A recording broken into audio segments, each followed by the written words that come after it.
n'est pas une surface poreuse, il n'y a pas d'adhésif. J'observe que c'est une surface lisse, par conséquent j'utilise la cuve Lumiciano pour ce sceller. Je vais utiliser la balance pour peser mes deux réactifs. Donc je vais ajouter dans un premier temps ma poudre luminescente et j'ajoute la masse de colle cyanoacrylate dans la coupelle.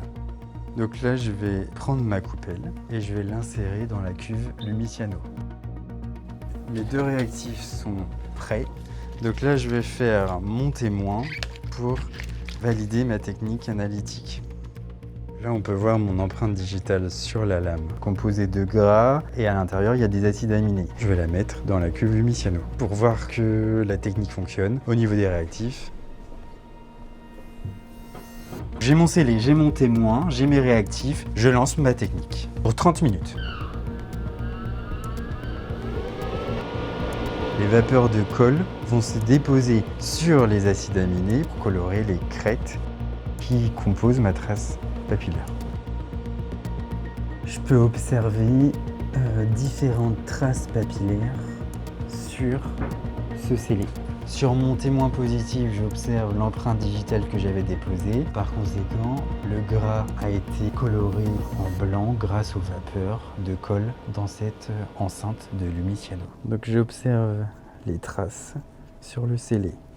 J'en observe une deuxième, troisième. Là, avec cet éclairage en lumière bleu-vert, filtre orange, ça va permettre de faire ressortir les crêtes sur les couleurs. Ici, la couleur un petit peu dorée, les couleurs un peu plus claires.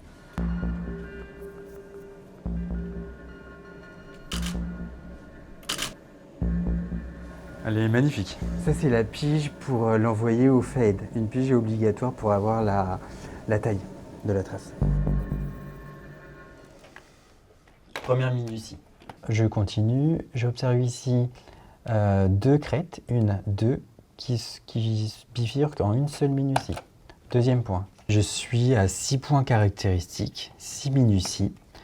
Je continue. Ici, j'observe une autre bifurcation, deux crêtes en une. Je caractérise. Ici, j'ai un arrêt de ligne. Je caractérise. Donc là, j'ai 13 points caractéristiques. Il faut au minimum 12 points caractéristiques pour l'envoyer au fade, c'est-à-dire le fichier automatisé des empreintes digitales. Donc là, la trace est de classe A, elle est exploitable. Je peux donc l'envoyer au fade. Donc ici, on a la trace qui nous a été envoyée par le laboratoire qui a procédé à la révélation. Je vais procéder à la mise en place des points caractéristiques pour pouvoir procéder à sa recherche dans le FAED. Les points caractéristiques sont des altérations des crêtes sur la trace. Les crêtes sont les reliefs que l'on trouve sur les doigts et les paumes des mains et des plantes des pieds. C'est l'endroit où se situent les pores par lesquels la transpiration peut s'échapper. On va donc envoyer ce nuage de points dans le système pour comparer à tous les nuages de points présents dans la base. Donc le système nous a remonté plusieurs candidats classés par ordre croissant par rapport au score de correspondance de chacun des nuages de points. On a de ce côté la trace et de ce côté l'empreinte de comparaison. Si j'ai 12 points, je pourrais affirmer que cette trace correspond à ce doigt. Donc ici j'ai un point, je compte une crête et je vois qu'au-dessus, cette crête s'arrête. Je vais regarder sur l'empreinte si j'ai ce même point caractéristique au même endroit.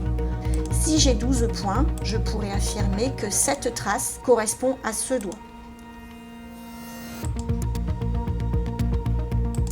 Ici j'ai mes 12 points, je déclare le hit et donc cette trace sera identifiée au doigt de cet individu.